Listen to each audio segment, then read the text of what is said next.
ஆதிரை புத்தக வடிவில் திரைக்கதை. புத்தகத்தை பெற டிஸ்கிரிப்ஷனில் உள்ள எண்ணிற்கு வாட்ஸ்அப் செய்யவும். ராமதாஸ் அவர்களை காப்பாற்றுறதை விட மோடி அவர்களை காப்பாற்றுறதை நீங்க இருக்கீங்க. சொன்ன கருத்துக்களை பிரதம மந்திரி பேரோ அது வேணா நம்ம எடுத்துடலாம். நம்ம அது தேவையில்லை. சட்டமன்றத்தில் வன்னியரசு பாஜகவை பேசுறதுக்கு அவை குறிப்பிலிருந்து நீக்குன்னு சொல்றாருங்க. அது சபாநாயகர் நீக்கினா கூட பரவாயில்ல, ஒரு அமைச்சர் எழுந்து சொல்றாரு அதெல்லாம் அவை குறிப்பிலிருந்து நீக்குங்க. ஏங்க எனக்கு முஸ்தபாவை பற்றி நல்லா தெரியும். சேரும் இடம் எப்படியே சேர்ந்த ஒரு நிலையும் அப்படி ஆகணும். ஒரு நடிகர் கூட சேர்ந்தா தானும் நடிக்கணும்னு தோணும் இல்லைங்களா? தமிழ் மாநில முஸ்லீம் லீக்னு ஒரு கட்சி இருக்கு. அவன் ஒரே ஆள் தான். ஷேக் தாவூத்னு ஒரு ஆள் இருக்காரு. ஒரே ஆள் தான் இருப்பார். அவரு கூட தண்ணி பாட்டில் எடுத்துட்டு போயிட்டு இருந்த நபர் தான் இந்த முஸ்தபா. இல்லைன்னு சொல்லி மறுக்க சொல்லுங்க. தண்ணி பாட்டில் எடுத்துட்டு அவர் கூட இருந்தாப்புல. இங்கே தாவைக்கால நமக்கு மரியாதைலாம் இல்லை, கொடுக்க மாட்டேன்றாங்க. யார் சொல்லியிருக்கா? முஸ்தபா சொல்லியிருக்காப்புல. மரியாதை நம்மலாம் திமுக போயிடலாம் 2 பேரும் சொல்லிட்டு முதல்ல நீ போ, ரெண்டாவது நான் வரேன் அப்படின்னு சொல்லிட்டு அவனை கூட்டும் போய் அண்ணா அறிவாளத்தை இறக்கி விட்டதே முஸ்தபா. இந்த நடிப்பை ஐயா முதல்வரே, நீங்கள் எங்கள் சமூகத்தை தீவிரவாதியாச்சு தெரிஞ்சு ஒரு படங்களை எடுத்தீங்களே ஐயா, இதுக்காக நீங்கள் எங்கள் சமுதாயத்துக்கிட்ட மன்னிப்பு கேளுங்கன்னு நீ கேட்டிருந்தா உண்மையிலே நீ ஆம்பல். இங்கே ஒரு சின்ன பிரச்சனைனாலும் போராட்டங்கள் பயங்கரமாக வெடிக்குது. இந்தியாவுக்கு இது ஒரு முன்னுதாரண மாநிலமாக இருக்குது. அப்போ இந்த போராட்ட சிந்தனைகளை தமிழ்நாட்டில் ஒழிக்கணும். அப்போ ஒரு கோடு இருக்குன்னா அந்த கோட்டை அடிக்க முடியாது, பக்கத்தில் பெரிய கோடாக போடணும். என்ன பண்ணணும்னா இந்த மாதிரி ஒரு சப்ஜெக்ட் இங்கே முதல்வர் ஆக்கணும். இப்போ இஸ்லாமியர்களுக்கு எதிரான சிந்தனை கொண்ட பாஜகவுக்கு துணை போகக்கூடிய ஒரு அரசு தான் தாவேக அரசு. அரண்சை நண்பர்களுக்கு வணக்கம். அரண்சை ஊடகம் சுயேட்சையாக இயங்குவதற்காகவே உருவாக்கப்பட்டது. நாம் செய்கிற வேலை உண்மையிலேயே மக்களுக்காக செய்கிறோம் என்பதை நீங்கள் நம்பினால், வாய்ப்பு இருந்தால் இந்த ரேசர் பே கியூஆர் கோடுக்குள்ளே நீங்கள் அதை ஸ்கேன் பண்ணி எங்களுக்கு உங்களால் இயன்றதை விருப்பம் இருந்தால் ஆதரவு தெரிவிக்கலாம். அரண்சை நேயர்களுக்கு வணக்கம். நான் மதநீர் உலகன். இன்றைய நமது சிறப்பு விருந்தினர் தடா ரஹீம் அவர்கள், இந்திய தேசிய லீக் மாநில தலைவர். நிறைய விஷயங்கள் விவாதிக்க இருக்கிறோம், அவரை வரவேற்கலாம். ஐயா வணக்கம். வாங்க. நேற்று சட்டமன்றத்தில் நடந்த ஒரு நிகழ்வு தான். ஒரு முஸ்தபா எம்எல்ஏ பேசும்போது அவர் ஒரு சிறப்பு கவன ஈர்ப்பு தீர்மானத்தை கொண்டு வருகிறார். அதில் அவர் பேசுகிறார், என்னை தீவிரவாதின்னு சொன்னாங்க, எங்கள் சமூகத்தை தீவிரவாதின்னு சொல்லிட்டாரு கலைஞர், திமுக அப்படி சொல்லிச்சு, 5 முறை சொல்லியிருக்கிறாங்க, அதுக்கு ஆதாரம் இருக்குது அப்படின்லாம் பேப்பர்லாம் எடுத்து காட்டுறார். ரொம்ப அழுகிறார், கண்ணீர் விடுறார். 1999 இந்த சம்பவம் நடந்தது அப்படின்னு ஒரு ஆதாரத்தையும் கையில் வச்சிருக்கிறதா சொல்கிறார். 1999 என்ன நடந்துச்சு, கலைஞர் அப்படி பேசினாரா, எதனால் இந்த 28 வருஷம் கழிச்சு இந்த அழுகை வந்தது? ஏன் அழுதார் அப்படின்னு கேட்குறீங்க. சேரும் இடம் எப்படியே சேர்ந்த ஒரு நிலையும் அப்படி ஆகணும். ஒரு நடிகர் கூட சேர்ந்தா தானும் நடிக்கணும்னு தோணும் இல்லைங்களா? நடிப்புன்னு சொல்றீங்களா? அதை வேற என்ன? கண்ணீர் விட்டு அழுறாருங்க. எனக்கு முஸ்தபாவை பற்றி நல்லா தெரியும். ஏன்னா தமிழ் மாநில முஸ்லீம் லீக்னு ஒரு கட்சி இருக்குது. அவன் ஒரே ஆள் தான். ஷேக் தாவூத்னு ஒரு ஆள் இருக்கார். ஒரே ஆள் தான் இருப்பார். அவரு கூட தண்ணி பாட்டில் எடுத்துட்டு போயிட்டு இருந்த நபர் தான் இந்த முஸ்தபா. என்னங்க ஒரு தலைவரை போய் நீங்கள் இப்படி சொல்கிறீங்க? இல்லை, யதார்த்தத்தை சொல்கிறேன் நான். இல்லைன்னு சொல்லி மறுக்க சொல்லுங்கள். தனி பாட்டில் எடுத்துகிட்டு அவர் கூட இருந்தாப்புல. இந்த 2 பேருக்குண்ட ஒரு இதில் எப்படியோ அவர் எப்படின்னா ஜெயலலிதாவை சுற்றி கடைநல்லூர் தொகுதியில் ஜெயலலிதா இருக்கும்போது சீட்டு வாங்கிட்டு ஜெயிக்க முடியல, தோத்துட்டோன்னே இவர் அங்கே கூடவே இருந்தார்ல. கூடவே இருந்துட்டு அவங்க என்ன பண்ணுவாங்கன்னா, அந்த சில பேரை த்ரெட்டனிங் பண்ணி காசு வாங்குறது, எனக்கு ஜெயலலிதா தெரியும், மினிஸ்டர் தெரியும், அது இதே மாதிரி கொஞ்சம் சில்லறை பொறுக்கிற வேலை தான் இவங்களுக்கு. இவங்க கூடவே இருந்துட்டு என்ன பண்ணால் டக்குன்னு இவங்க விளக்குனாப்புல. யார்? இந்த முஸ்தபா. விலகி என்ன பண்ணாப்புல, ஒரு கடைநல்லூர்காரர் தானே. கடைநல்லூர்காரில் இவர் எந்த ஊர் சொந்த ஊர்னு தெரியல. இப்போ சென்னையில் இருக்காப்புல. சென்னையில் என்ன பண்ணால் இந்த வேலூர் ஆம்பூர்லேருந்து மாட்டுக்கறி இருக்கு இல்லையா, அங்கேருந்து எடுத்துகிட்டு இங்கே ஹோட்டலுக்கு சப்ளை பண்ணுவாப்புல. ஆனால் அது திருட்டுத்தனமாக தான் சப்ளை பண்ணுறது. ஏன்னா இங்கே அந்த மாட்டுக்கறி வேலூர்லேருந்து மாட்டுக்கறி எடுத்துகிட்டு இங்கே சென்னையில் சப்ளை பண்ணுறாங்கன்னா சென்னை வியாபாரிகள் எதிர்ப்பு தெரிவிப்பாங்க. ஒரு கால் பிடிச்சிட்டாங்கன்னா பாருங்க, இது ஏன்னா மாட்டுக்கறி ஒரு இடத்துல அறுத்து எடுத்துட்டு விநியோகம் பண்ணக்கூடாது, அந்த சுகாதார பிரச்சனை இருக்கு. அதனால அது பிடிச்சிடுவாங்கன்னு திருட்டுத்தனமா இவங்க சப்ளை பண்ணிட்டு அந்த மாதிரி ஒரு தொழில் செய்யக்கூடிய ஒரு நபர் தான் முஸ்தபா இருந்தாப்புல. இப்போ அந்த ஷேக் தாவூத் கிட்ட இருந்து விலகி ஷேக் தாவூத்துக்கு பயந்துட்டு எங்க அலுவலகத்திலே அடைக்கிறதுல இருந்தார். கொஞ்ச நாள் இருந்தார். வரலாறு இருக்குது. ஆமா, இருந்தாப்புல. இருந்துட்டு திடீர்னு என்ன பண்ணாப்புல, இவர் நம்ம டிடிவி தினகரன் இவர் அமமுகன்னு ஆரம்பிக்கும் போது ஆர்கே நகர் இடைத்தேர்தலில் நான் டிடிவி தினகரனுக்கு ஆதரவாக பிரச்சாரத்தில் இருக்கும்போது ஒரு பிரச்சாரம் அப்படி போயிட்டே இருக்கும். அப்போ போயிட்டே இருக்கும்போது திடீர்னு அன்றைக்கி ஜும்மா வெள்ளிக்கிழமை தொழுகைக்கு நாங்கள் போகிறோன்னு போது அப்போ அவர் என்ன சொன்னார், டிடிவி ஓட்டு அங்கேயே கேட்போமேன்ட்டு அங்கே வந்துட்டார். சரி நில்லுங்கண்ணா, நாங்கள் போய் தொழுட்டு வரோன்னு நாங்கள் போயிட்டோம். வெளியே பார்க்குறேன் முஸ்தபா நிற்கிறாப்புல.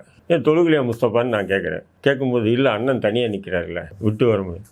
நான் சொன்னேன், அண்ணனுக்கு தான் அவர் கட்சிக்காரங்க 500 பேர் நிற்கிறாங்களப்பா, நீ இருந்தால் தான் பாதுகாப்பா அப்படின்னு கிண்டலாக பண்ணிட்டு, ஏன்னா தொழுகை கூட முக்கியம் இல்லை எனக்கு, அப்படி ஒரு காக்கா பிடிக்கணுன்ற ஒரு நிலை தான். அதன் பிறகு என்ன பண்ணார், டிடிவி தினகரன் கூடவே இருந்துட்டு கொஞ்சம் மீடியாவிலலாம் கொஞ்சம் பேசிட்டு இருந்தாப்புல.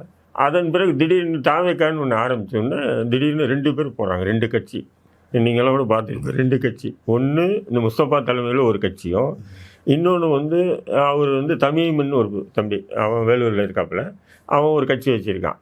அவங்க 2 பேரும் சேர்ந்து போய், பெரிய கட்சியா சின்ன கட்சியா அதெல்லாம்? அவங்க 2 பேரை தவிர வேறு யாரும் இருக்க மாட்டாங்க. ஓ சரி. அந்த கட்சிகள் 2 பேரும் போய் சேர்றாங்க. இது தாவேக்காவுக்கு ஆதரவுன்னு ஒரு நடிகர் கூட கட்சி ஆரம்பிச்சிருக்காரு. அவர் கூட ஒரு முஸ்லீம் அமைப்பு போகுதுன்னா சின்ன சிங்கிள் மேனாக இருந்தாலும் பெருசாக காட்டுவாங்கள்ல ஊடகம்னா, அந்த மாதிரி ஊடகங்கள்லாம் வந்து திடீர்னு பாப்புலர் ஆகிட்டாங்க, காட்டுறாங்க. காட்டினோடனே அப்படியே பார்த்துட்டு கம்பெனி என்ன பண்ணுறது, ஒன்றும் பண்ண முடியாதுன்னு விட்டோம். அதன் பிறகு திடீர்னு என்ன ஆச்சுன்னா, அந்த தமிழ்மன் சாரியை தமிழ்மன் இருக்காப்பு இல்லையா, அவனையும் கூப்பிட்டு, டேய் இங்கே தாவேக்கால் நமக்கு மரியாதைலாம் இல்லை, கொடுக்க மாட்டேன்றாங்க. யார் சொல்லியிருக்கா? முஸ்தபா சொல்லியிருக்காப்புல. மரியாதை நம்மலாம் திமுகவுக்கு போயிடலாம் 2 பேரும் சொல்லிட்டு, முதல்ல நீ போ, 2வது நான் வரேன் அப்படின்னு சொல்லிட்டு அவனை கூட்டின்னு போய் அண்ணா அறிவாலயத்தை இறக்கி விட்டதே முஸ்தபா தான். சரி, நீங்களாம் பார்த்துருப்பீங்க. தாவேக்கால இருந்து ஒரு முஸ்லீம் விலகி திமுகவுக்கு ஆதரிச்சு தமிழ், அவன் போய் டக்குன்னு என்ன பண்ணான், உதயநிதி ஸ்டாலினுக்கு முதல்வருக்கும் உதயநிதிக்கும் சால்வை போட்டு திமுக ஆதரவு தாவேக்கா சரின்னு பேசுறாங்கல்ல.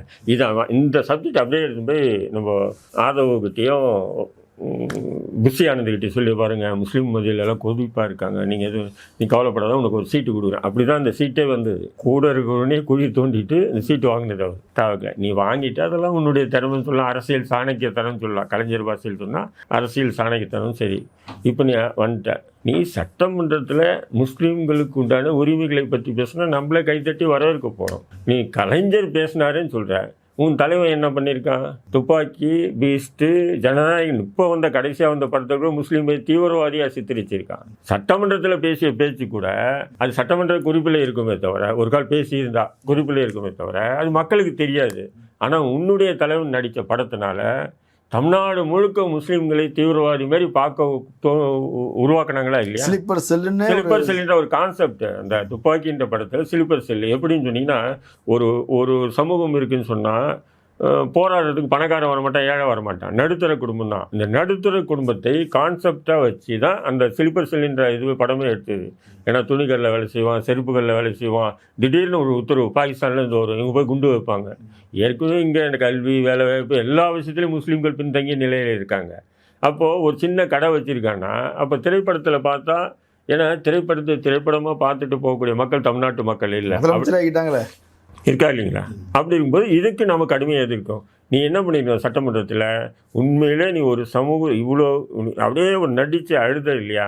இந்த நடிப்பை, ஐயா முதல்வரே நீங்கள் எங்கள் சமூகத்தை தீவிரவாதியாச்சு தெரிச்சு ஒரு படங்கள் எடுத்தீங்களே ஐயா, இதுக்காக நீங்கள் எங்கள் சமுதாயத்துக்கிட்ட மன்னிப்பு கேளுங்கயா நீ கேட்டிருந்தா உண்மையிலே நீ ஆம்பளை. எப்போ நடந்த விஷயம் நடந்திருக்கலாம், நடக்கலை, அது அந்த விவாதத்துக்கே வேண்டாம், பெருசாக போக வேண்டாம். ஏன்னா 97 நீ என்ன பண்ணிட்டு இருந்த, நாங்கள் என்ன பண்ணிட்டோம், நாங்கள் அப்போ ஜெயிலில் இருந்தோம், நீ என்ன பண்ணிட்டு இருந்த? அப்போது நம்ம திமுகவுடைய தவறுகளை விமர்சனம் பண்ணியிருக்கோம், பொது தளத்தில் பேசியிருக்கோம். இன்னைக்கு நீ அது திமுக பண்ண தவறை தாவேக்காவுக்கு ஆதரவாக நீ பெயிண்ட் அடிக்க பார்த்தோன்னா செருப்பு எடுத்து தான் அடிக்கணும் ஒன்று.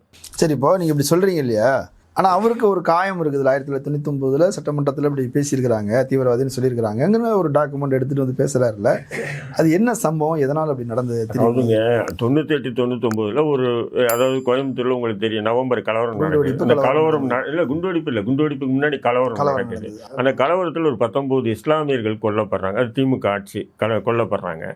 கொல்லப்பட்ட உடனே என்ன ஆகுதுன்னு சொன்னால், ஒரு இஸ்லாமியருடைய சொத்துக்கள்லாம் சூறையிடப்படுது. சோபா டெக்ஸ்டைல்லாம் வானளவுக்கு இருந்த நிறுவனம்லாம் தரமட்டமாகறாங்க. அப்போ திமுக ஆட்சி எப்பவுமே ஒரு தெரு சண்டைக்கெல்லாம் கூட முதல்வர் கலைஞர் என்ன பண்ணுவார், அனைத்து கட்சி கூட்டத்தை கூட்டி தீர்வு காணக்கூடிய அவ்வளோ பெரிய பிரச்சனைக்கு எதுவுமே தீர்வு காணல. அப்போ முஸ்லீம்கள் எல்லாம் கூட்டமைப்பாக சேர்ந்து அங்கே கோயம்புத்தூர் முஸ்லீம்கள்லாம் கலைஞருக்கு கடிதம் எழுதுகிறாங்க. என்ன எழுதுறாங்கன்னா, இது மாதிரி மாசானமுத்துன்ற டிசி தான் இந்த கலவரத்துக்கு முக்கிய காரணம். ஏன்னா அந்த கலவரத்தில் கொல்லப்பட்டவர்கள் துப்பாக்கி குண்டுக்கு தான் 10 பேர்கிட்ட செத்துருக்காங்க, அந்த மாசானமுத்து தான் காரணம் அப்படின்னு சொல்கிறாங்க. அப்போ கலைஞர் என்ன பண்ணுறாருன்னு சொன்னால், அந்த மாசானமுத்துவை இடமாற்றம் செஞ்சிருந்தாலும் கொஞ்சம் திருப்தியாக இருக்கும். ஆனால் அவர் என்ன பண்ணுறாருன்னா, அன்றைய சட்டமன்றத்தில் தீவிரவாதத்தையும் பயங்கரவாதத்தையும் இரும்பு கரம் கொண்டு அடக்கி சட்டம் ஒழுங்கை காப்பாற்றிய திரு மாசானமுத்து அவர்களுக்கு டிஐஜியாக ப்ரொமோட் பண்ணுறேன்னு சொல்கிறாரு. ஆனால் அவர் சொன்னது தீவிரவாதி பயங்கரவாதின்னு சொன்னது யாருன்னு சொன்னால் இரும்பு கரம் கொண்டு அடக்கி சட்டம் ஒழுங்கை காப்பாற்றிய அதிகாரின்னு சொல்கிறாருன்னா அவர் முஸ்லீம்களை தான் சொல்கிறாருன்றது எல்லாருக்கும் தெரியும். அப்போவே நம்ம கடுமையாக எதிர்த்தோம். அப்போல்லாம் இந்த முஸ்தபா கோலி விளையாட்டு இருப்பாப்புல, அப்படி இன்றைக்கி அப்படியே கஷ்டப்பட்டோம் அப்படின்ற வேதனைப்பட்டாலாம் இருக்க மாட்டாப்புல. ஏன் எதுக்கு சொல்கிறேன்னா, இன்றைக்கி அந்த விஷயத்தை எடுத்துகிட்டு வந்து இந்த விஷயத்தை தாவேக்காவுக்கும் மறுக்க விட்டாங்களாம். அது மோசமான திமுகவுன்னு. தாவேக்கா யாருப்பா? சரி, அதெல்லாம் ஒரு திரைப்படங்களை விடு. இன்றைக்கி என்ன நடக்குது? ஆட்சிக்கு வந்தோடனே திருப்பரங்குன்றம் விஷயம் ஆவணப்படத்துக்கு வெளியிட தடை இருக்கா இல்லைங்களா? பிசிஎம் என்கின்ற இடஒதுக்கீடுக்கு தடை. கேட்டால் கோர்ட்டு தானே சொல்லுது. தாவேக்கா அரசான கோர்ட்டுன்னு சொன்னால் எப்பவுமே கோர்ட்டில் ஒரு வழக்கு பொதுநல வழக்கு வருதுன்னா அரசு தரப்பு வழக்கில் கடுமையாக எதிர்ப்பு தெரிவிக்கணும். இது தேவையில்லாத ஆணிங்க, இது நீங்கள் ரிஜெக்ட் பண்ணுங்கன்னு சொன்னால் அந்த கடுமையை பார்த்துட்டு கோர்ட்டு ரிஜெக்ட் பண்ணிடுவாங்க. அப்போ கோர்ட்டு தரப்பில் எந்த எதிர்ப்பும் தெரிவிக்கலைன்னா அவங்க என்ன பண்ணிட்டாங்க, இது பண்ணிட்டாங்க, ஓகே பண்ணிடுச்சு கோர்ட்டு. அதை அந்த இது தள்ளுபடி பண்ணிட்டாங்க. அந்த பிசிஎம்ங்கிட்ட அந்த இது ரிசர்வேஷன் தள்ளுபடி பண்ணியிருக்காங்க. அடுத்தது வந்து பார்த்திங்கன்னா இந்த குர்பானி உங்களுக்கு தெரியும். குர்பானி என்பது பொது இடங்களில் கொடுக்கக்கூடாது. குர்பானி எல்லாரும் அப்படி தான் சொல்கிறாங்க. பொது இடங்களில் கொடுக்கக்கூடாதுன்னு நீதிமன்றம் சொல்லியிருக்கு. ஸ்லாட்டர் ஹவுஸுக்கு கொடுக்க சொல்லியிருக்குன்னு. இப்போ பொது இடம்னா இப்போ ரோடு இருக்குங்க, இங்கே வந்து நான் ஆடை இருக்கிறது மாடை இருக்கிறது இல்லை, செய்ய மாட்டாங்க. என் வீட்டு அது மற்ற ஒதுக்குப்புறமான ஒரு இடத்துல தான் செய்வாங்க. ஆனால் கோர்ட்டு என்ன சொல்லுதுன்னா ஸ்லாட்டர் ஹவுஸ் அறுக்கிற கூடத்தில் போய் அறுக்கட்டும் அப்படின்னு சொல்லுது. இதுக்கு தமிழக அரசு சார்பாக எந்த எதிர்ப்பும் தெரிவிக்கலை. உடனே ஆர்டர் போட்டாங்க. இதனால் தமிழ்நாடு முழுக்க இந்த குர்பானி விஷயத்தில் பெரிய ஒரு கொந்தளிப்பு வந்தது. இப்போ ஸ்லாட்டர் ஹவுஸ்ன்றது உங்களுக்கு தெரியும், அறுக்கிற கூடம். இப்போ ஆடுகள் அறுக்கிற கூடம் இருக்கும், மாடுகள் அறுக்கிற கூடம் இருக்கும். தொட்டின்னுவாங்க, மாட்டு தொட்டி இருக்கா இல்லைங்களா? அந்த ஆட்டு தொட்டியாண்ட போய் நான் 4 ஆடு எடுத்து பிடிச்சி நான் குர்பானி கொடுக்கணுன்னு அவன் அனுமதிப்பானா? ஏன்னா அங்கே விற்பனைக்காக அறுக்கிற இடம் அது இருக்கா இல்லைங்களா? ஆடாக இருக்கட்டும் மாடாக இருக்கட்டும், அங்கே போய் நான் ஆட்டையோ இல்லை மாட்டையோ எடுத்து போய் அறுக்கிறேன்னு சொன்னால் என்ன அனுமதிப்பானா? அப்போ இதெல்லாம் வந்து தமிழக அரசு சார்பாக தான் வந்து நீதிமன்றத்தில் அந்த ஆழமான ஒரு வாதங்களை பண்ணியிருக்கணும். அப்போ நீதிபதி புரிஞ்சுட்டு அதுக்கேற்ற மாதிரி தீர்ப்புகளை சொல்லியிருப்பார்.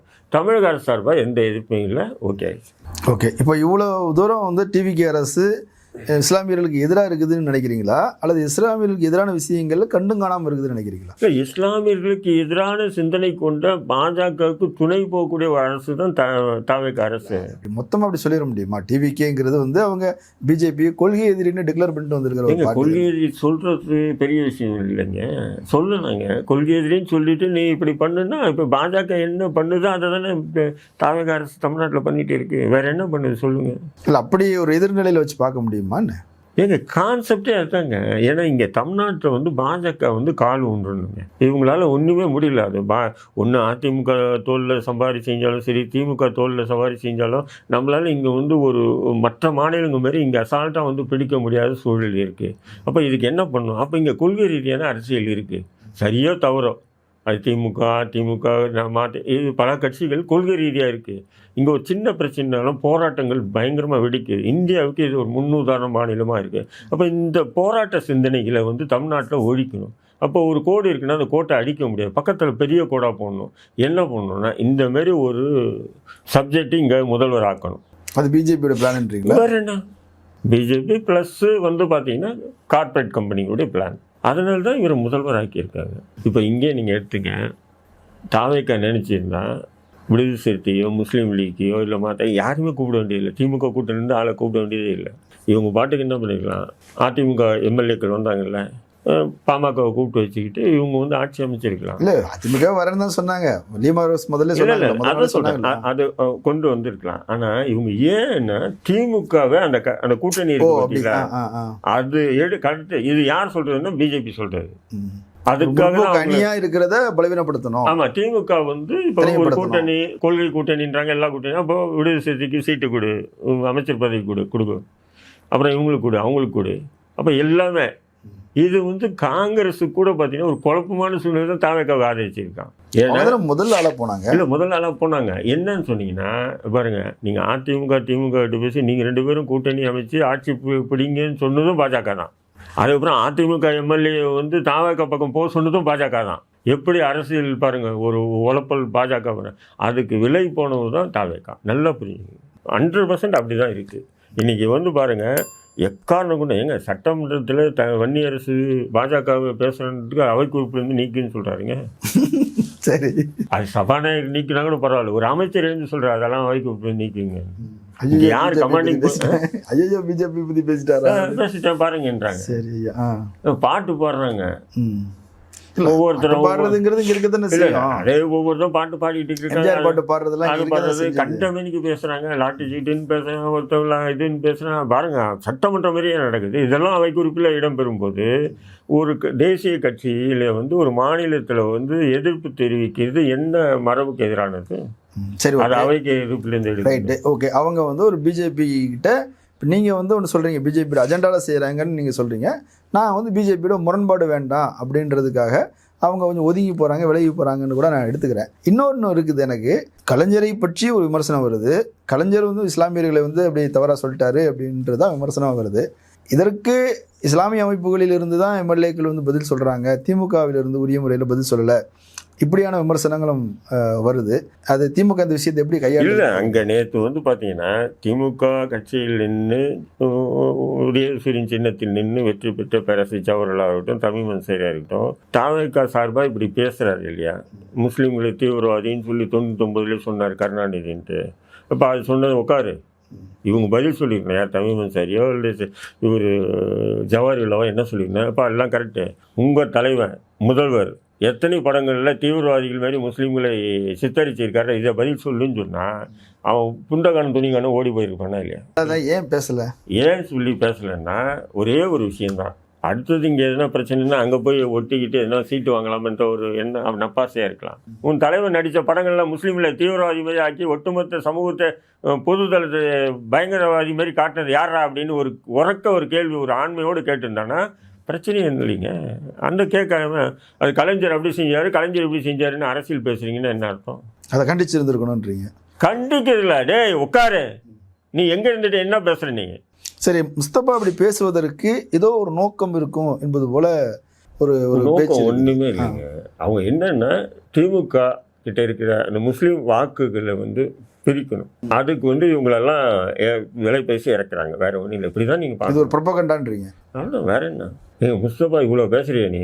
இது வெளியே சிறைவாசியுடைய குடும்பத்திற்கு ஒரு 5 விஷயம் நீங்கள் யாருன்னா உதவி பண்ணியிருப்பியாடா? அவங்கள போய் பார்த்துருப்பியா நீ?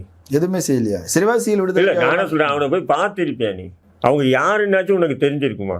எத்தனை பேர் எத்தனை ஆண்டுகள் சிறையில் இருந்தாங்கன்னு உனக்கு தெரியுமா? இப்போ ஏதோ தாவேகா எம்எல்ஏ ஆனதுக்கப்புறம் அந்த முஸ்லீம் சிறைவாசிகள் வந்து இவனை போய் பார்க்குறானுங்க. இதை தவிர வேற எதுவும் இல்லை. ஏன்னு சொல்லி பார்க்குறாங்கன்னா அதிகாரத்தில் இருக்கும்போது ஏதாவது விடுவாங்களா, வாய்ப்பு கிடைக்குமா அப்படின்னா அந்த குடும்பத்தார் சில பேர் பார்த்தாங்க. இதை தவிர வேற நீ இதுக்கு முன்னாடி என்ன பண்ணியிருக்க? ஒரு 5 ரூபா நீ அதுக்காக செலவு பண்ணிடுவ. ஒரு போராட்டத்தில் நீ கலந்துருக்கியா? சிறைவாசிகள் விடுதலை கோரிய போராட்டத்தில் ஒரு போராட்டத்தில் முஸ்தபா கலந்துருப்பானா? எதுலையுமே கலந்துக்கிட்டது இல்லையா? ஏன் பேச மாட்டான்? பயங்க அவனுக்கு. என்ன இன்னைக்கு திடீர்னு வந்து ஏன்னா நம்மளுக்கு என்ன கேஸ் போட்டானா போலீஸ்? வேற என்ன பயம்? இன்னைக்கு எம்எல்ஏ ஆகிட்டு திடீர்னு ஏதோ ஒரு பாசம் பொங்கு அழுகுதுன்னா அதான் சொன்னது ஆரம்பத்தில், சேரும் இடம் எப்படியோ சேர்ந்தவன் நிலையம் அப்படி. நடிகை கூட சேர்ந்து நடிக்க தான் தோணும். 100% நடிச்சிருக்காப்புல. நான் என்ன சொல்கிறேன், நீ அந்த மக்களுக்கு என்ன பிடுங்கின? ஒன்றும் இல்லையே. நீ போஸ்ட் அடிக்கிற காசை ஒரு குடும்பத்துக்கு உதவி பண்ணியிருக்க. நீ எங்கெங்கே விஜய் போனாப்புலையும் அங்கெல்லாம் பெரிய பெரிய பேனர் வைக்கிற, ஃபோட்டோ போட்டு எவ்வளோ செலவு பண்ணி அந்த காசாச்சு நீ அந்த சிறைவாசி குடும்பத்தில் கொடுத்துருக்கியா? நான் என்ன சொல்கிறேன், நடிப்பு இருக்கக்கூடாது. திமுக இருக்குன்னா நான் இப்போ திமுக ஆட்சியில் இருக்கும்போது திமுகவுடைய முஸ்லீம் விரோத போக்குகளை இது போன்ற பொது தளங்களை பகிரங்கமாக அம்பலப்படுத்துவேன். அன்னைக்கு என்ன சொன்னானுங்க, இது எல்லாரும் இப்போ உதாரணத்துக்கு இதில் இன்னொரு கொடுமை என்ன சார், முஸ்லீம் லீக்கு அதுதான் கேட்கணும்னு நினச்சேன். ஐஎம்எல் ஏன் வந்து அமைதியாக இருக்கிறாங்க? முஸ்லீம் லீக்கு வந்து உண்மையிலே அது பார்த்தீங்கன்னா ஒரு உயர்ந்த நோக்கத்துக்காக ஆரம்பிக்கப்பட்டது. ஆனால் இன்றைக்கி இருக்கிற முஸ்லீம் லீக் வந்து முழுக்க முள்ள மாதிரி முடிச்சவங்கிட்ட போய் மாட்டிகிட்டு இருக்கு. இவனுக்கு பதவி அதிகாரத்துக்கு எதையும் பண்ணுவானுங்க. நாளைக்கு தமிழ்நாட்டில் பாஜக ஆண்டா கூட பாஜக மாரி ஒரு சிறந்த ஆட்சி வேறு யாரும் இல்லைன்னு சொல்லுவானுங்க. ஏங்க கடந்த 5 ஆண்டுகளும் சரி, அதுக்கு முன்னாடியும் சரி, திமுக எப்போல்லாம் ஆட்சிக்கு வருதோ நீங்கள் தான் எம்எல்ஏ, நீங்கள் தான் எம்பி, உள்ளாட்சி தேர்தலில் கவுன்சிலர்கள், வக் போர்டு சேர்மனு, ஹஜ் கமிட்டி சேர்மனு, எல்லாத்தையும் இவனுங்களை தவிர வேறு ஒரு பயம் இருக்க மாட்டான். நீங்கள் பாருங்கள், அந்த பள்ளிவாசல் கமிட்டியில் பார்த்தீங்கன்னா 10 பேர் இருந்தால் 3 பேர். ஏன்னா முஸ்லீம் லீக்கில் இருந்தால் தான் வக் போர்டு இவங்க வாங்குவாங்க. எப்படியாவது வக் போர்டு மூலிமா நம்ம சேர்மன் ஆகலான்னு சொல்லிட்டு அந்த பள்ளிவாசலில் 10 பேர் இருந்தால் 3 பேர் முஸ்லீம் லீக்குன்னுவான். புரியுதுங்களா? இப்படி முழுக்க அனுபவிச்சுட்டு இப்போ அற்ப சுகத்துக்காக இப்போ தாவேகா பக்கம் போயிருக்கீங்கன்னா நீ திமுகவை தாக்குறேன்னா என்னடா நியாயம்? நான் தாக்கலாம், நான் வந்து திமுக ஆட்சியில் இருக்கும்போது தாக்கணும். நீ திமுக விட்டு அண்டி படிக்கும்போது திமுகவினுடைய சில பல தவறுகளை நம்ம பொது வெளியில் எதிர்த்திருக்கோம். இன்றைக்கி போனானுங்க பயங்கரமாக பேசுகிறானுங்க. இப்போ நேற்று அந்த 1999 ஏதோ சட்டமன்ற பேசுறதெல்லாம் நோண்டி எல்லாம் எடுத்து வீடியோவை போட்டுட்டு இருக்கானுங்க. யார்? முஸ்லீம் லீக்கு. இவனுங்களை பார்த்தா அதான் சொன்னேன், நேற்று நான் ஒரு பதிவே போட்டேன். நான் முஸ்லீம்களா இல்லைடா, சாதாரணமாக மனிதனாக கூட உங்களை மதிக்க தகுதி இல்லாத நபர்கள்டா முஸ்லீம் லீக்குன்னு. மனுஷனாக கூட இவனுங்களை மதிக்கக்கூடாதுங்க. ஏன்னா இப்படி இருக்கக்கூடாது. நேற்று ஒருத்தங்கிட்ட அண்டி பிழைக்குது, இன்னொருத்தங்கிட்ட இன்றைக்கி இப்படி அண்டி பிழைக்குது. இது இஸ்லாம் சொல்லி மார்க்கமாக அப்படியே சொல்லியிருக்கு, சொல்லலையே. இன்றைக்கி கடுமையாக திமுக எதிர்க்குது. திமுக என்ன செய்யுன்னு இன்னைக்கு கேட்குறேன். ஏன்னா அன்றைக்கி நீ கேட்டிருந்தா கை தட்டியிருக்கேன். இப்போ 99 வந்து கலைஞர் பேசினான்னு சொல்லி இன்றைக்கி வந்து எடுத்து ஃபேஸ்புக் வாட்ஸ்அப்பில் முஸ்லீம் லீக்கெல்லாம் பரப்புறீங்களே. அன்றைக்கு கூட்டணியில் இருந்தாங்க. அன்றைக்கி நீ இதை சொல்லியிருந்தேன்னா நான் உண்மையிலே ஒன்று பாராட்டலாம். இருக்கா இல்லைங்க? நேருக்கு நேரம் எதிர்க்கணும். அரசியல் என்பது நேருக்கு நேரம் எதிர்க்கணும். தவறுன்னா தவறு தான். ரொம்ப முக்கியமான விஷயங்களை கருத்துக்களை சொல்லியிருக்கிறீங்க. மக்கள் இதை பரிசீலிக்கட்டும். கலந்து கொண்ட கருத்துக்களை பகிர்ந்து நன்றி. நேரில் மற்றொரு விருந்தினோடு மீண்டும் சந்திக்கலாம். நன்றி.